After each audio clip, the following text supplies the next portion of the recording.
Capítulo 103, Uso do hífen. O uso do hífen na língua portuguesa é uma das partes mais complexas da gramática e é um tema que frequentemente confunde os estudantes. No entanto, é uma área que precisa ser bem compreendida para se sair bem na prova do Enem.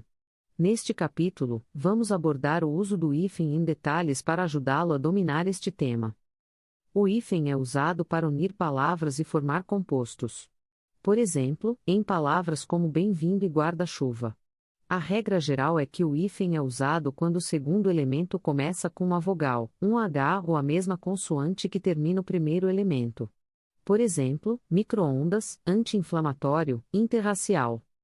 Além disso, o hífen é usado em palavras compostas que não contêm um elemento de ligação e cujos elementos formam uma unidade com um significado específico.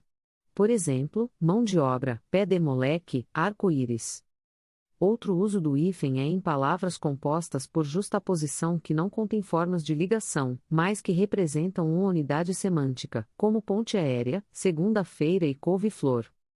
No entanto, o hífen não é usado em palavras compostas em que o primeiro elemento termina em vogal e o segundo elemento começa com R ou S. Nesses casos, duplicamos essas letras. Por exemplo, anti-rugas, antissocial.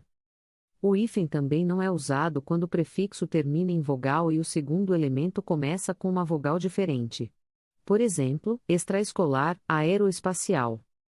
Existem muitas exceções a essas regras e é importante estar ciente delas.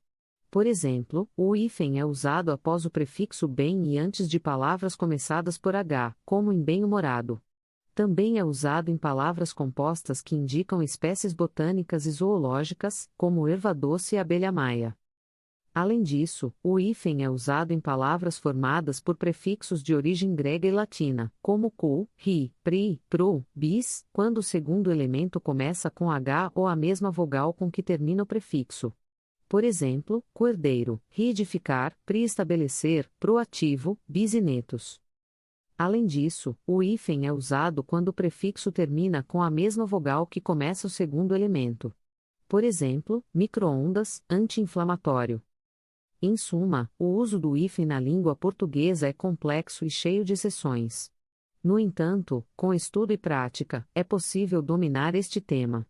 Esperamos que este capítulo tenha ajudado a esclarecer algumas das regras e exceções do uso do hífen.